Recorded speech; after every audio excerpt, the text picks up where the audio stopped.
Hello guys, so if you have a problem that installed apps are not showing on the home screen, here is an easy tutorial how to fix this in just couple of clicks.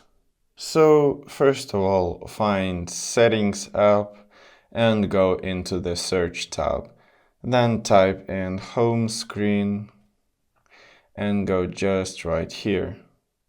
And then go into this tab called Home Screen Layout and select Home Screen Only. This will delete this tab, but at the same time, this will transfer all of the apps at one place.